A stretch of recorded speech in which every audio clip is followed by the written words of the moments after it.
السلام علیکم، امید کرتے ہیں آپ سب خیریت سے ہوں گے۔ آج پھر میں آپ سب کے ساتھ ایک real life horror story share کروں گی۔ اماں مجھے پیسے چاہیے، بس میں نے کہہ دیا تو کہیں سے بھی لا کر دے، یہ تیرا کام ہے۔ 20 سالہ الیان ماتھے پہ بل ڈالے چیخ چیخ کر اماں سے کہہ رہا تھا۔ اماں جو چارپائی پر سر پکڑے بیٹھی تھی، اس کے چیخنے سے تنگ آ کر بولی، اے بیٹا، تیرا باپ کوئی زمیندار تو ہے نہیں، دفتر میں کلرک ہے، کچھ تو خیال کر لے، اور یہ 50,000 کا تو نے کیا کرنا ہے؟ اماں، 1000 دفعہ تو بتا چکا ہوں کہ مجھے اپنی یونیورسٹی کے دوستوں کے ساتھ گھومنے جانا ہے۔ وہ چڑ کر بولا، تو مت جا۔ تجھے کس نے کہا تھا کہ اتنے بڑے لوگوں سے دوستیاں پال؟ چل جا کے سو جا، مجھے مجبور نہ کر کہ میں اس وقت تیرے ابا کو فون کھڑکا دوں۔ اماں نے بھی دو بدو جواب دیا، نہیں سونا، میں جا رہا ہوں، مجھے رہنا ہی نہیں ایسے گھر میں جہاں پائی پائی کے لیے تڑپنا پڑے۔ یہ کہتے ساتھ ہی وہ ایک جھٹکے سے دروازہ کھول کر باہر نکل گئے اور اماں تو بس ارے ارے کرتی رہ گئی۔ چھوڑ دے اماں، کیوں اپنا دل جلاتی ہے؟ کچھ گھنٹے باہر رہے گا تو خود ہی دماغ ٹھکانے آ جانا ہے اس کا۔ الیان کی بڑی جمیلہ بہن بولی، سچ ہی کہا ہے کسی نے، اولاد بھی ایک آزمائش ہے۔ یہ کہہ کر اماں بوجھل قدمیں اٹھاتی اپنے کمرے کی سمت مڑ گئی۔ الیان گلی سے نکل کر مین روڈ پر آ چکا تھا۔ پوری سڑک سنسان پڑی تھی۔ رات 11 بجے کا وقت تھا۔ دسمبر کے اوائل کی راتیں تھیں اور سردی اپنے جوبن پر تھی، جس کی وجہ سے زیادہ تر لوگ تو گھروں میں ہی دبکے رہتے۔ دھند کے باعث کچھ صاف نظر نہیں آ رہا تھا۔ الیان نے سوچا، ابھی ایک دوست کے ہاں رات گزار لیتا ہوں، کل واپس آ جاؤں گا۔ اماں بھی تب تک پیسوں کا انتظام کر چکی ہوں گی۔ وہ اپنے دماغ میں پلان ترتیب دے رہا تھا کہ دفتر ایک کھٹارا سی کار اس کے سامنے آ کر رکی، جو کہ شکل سے آلٹو لگ رہی تھی۔ الیان نے سکون کا سانس لیا کہ چلو اچھا ہے، ورنہ اس سردی میں کیا خوار ہونا پڑتا۔ اور پھر وہ گاڑی کا دروازہ کھولنے آگے بڑھنے ہی لگا تھا کہ وہ خود بخود کھل گیا۔ الیان ایک لمحے کو رکا اور پھر جلدی سے گاڑی میں بیٹھ کر ڈرائیور کو پتہ بتایا اور اپنے ہاتھ رگڑنے لگا۔ کافی دیر گزرنے کے بعد بھی جب اس کے دوست کا گھر نہ آیا تو اسے تشویش ہونے لگی۔ وہ ڈرائیور سے مخاطب ہوا، او بھائی صاحب، یہ اتنا ٹائم کیوں لگ رہا ہے؟ اس نے ڈرائیور کو دیکھتے ہی پوچھا۔ ڈرائیور نے کوئی جواب نہ دیا، بس ناک کی سیدھ میں دیکھتا ہوا ڈرائیونگ کرتا رہا۔ الیان نے انہی آنکھوں سے دیکھا کہ اس آدمی نے ابھی بھی ماسک پہن رکھا ہے۔ وہ دل ہی دل میں ہنسا اور سوچنے لگا، اب ایسا بھی کیا ڈرنا کورونا سے کہ اکیلے میں بھی ماسک پہنا ہوا ہے، جیسے کورونا تو اسی کے پیچھے لگا ہے نا۔ الیان ان لوگوں میں سے تھا جس نے اب تک کورونا کو صرف ایک ڈرامہ ہی سمجھ رکھا تھا، اور پھر رات کے اس پہر ڈرائیور کو ماسک پہنے دیکھ کر اسے اچھی خاصی ہنسی آئی۔ اب کی بار الیان نے اس کا کندھا ہلایا، اے بھائی، بہرے ہو گیا؟ بندہ ہاں نہ میں ہی جواب دے دیتا ہے، لیکن تم تو کچھ زیادہ ہی بد اخلاق نکلے، اور یہ میں نے تم سے چولستان جانے کو تھوڑی کہا ہے جو ابھی تک نہیں پہنچے۔ ایک تو دھند کے باعث ٹھیک سے کچھ نظر بھی نہیں آ رہا۔ الیان ماتھے پہ بل ڈالے اپنے ازلی منہ پھٹ انداز میں بولے جا رہا تھا کہ اچانک ڈرائیور نے گردن موڑ کر الیان کو دیکھا اور الیان تو جیسے خوفزدہ ہی رہ گیا۔ ڈرائیور کی آنکھیں بالکل کالی تھیں، نہ آنکھوں کی وہ سفیدی نظر آ رہی تھی اور نہ ہی پتیلوں کا پتہ چل رہا تھا۔ کچھ دیر وہ یوں ہی الیان کو دیکھتا رہا اور پھر اپنا ماسک نیچے کر دیا، جبکہ الیان کی خوف کے مارے دھڑکنیں بے ترتیب ہو گئیں۔ اس آدمی کے 2 لمبے لمبے نوکیلے دانت تھے جو کہ منہ سے باہر کو نکلے ہوئے تھے اور سارا منہ خون سے گندا ہو رہا تھا۔ اب کی بار وہ مسکرایا اور الیان سے کہنے لگا، خوش آمدید نئے شکار۔ ایک عجیب بھدی سی آواز تھی اس کی۔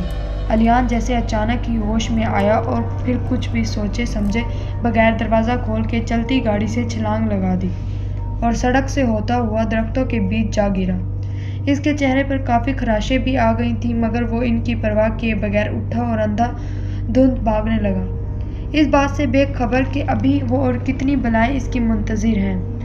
تھوڑی دور جا کر وہ رکا اور گھٹنوں کے بل جھک کر اپنی ناہموار سانسوں کو ترتیب دینے لگا۔ اس یکبستہ موسم میں بھی اس کے ماتھے پر پسینے کی ننھی ننھی بوندیں چمک رہی تھیں۔ وہ کچھ دیر یوں ہی کھڑا ادھر ادھر کا جائزہ لیتا رہا۔ اسے خبر ہی نہ ہوئی کہ کب بھاگتے بھاگتے وہ درختوں کے جھنڈ میں آ گھسا ہے، جو کہ کسی جنگل کا حصہ معلوم ہو رہا ہے۔ تھوڑا آگے چلنے کے بعد الیان کو اپنے سے کچھ فٹ دور روشنی سی نظر آئی۔ اسے تجسس ہوا کہ اسے ویرانے میں یہ روشنی کہاں سے آ رہی ہے۔ پھر وہ اس روشنی کی جانب چل پڑا اور قریب جا کر حیرت زدہ رہ گیا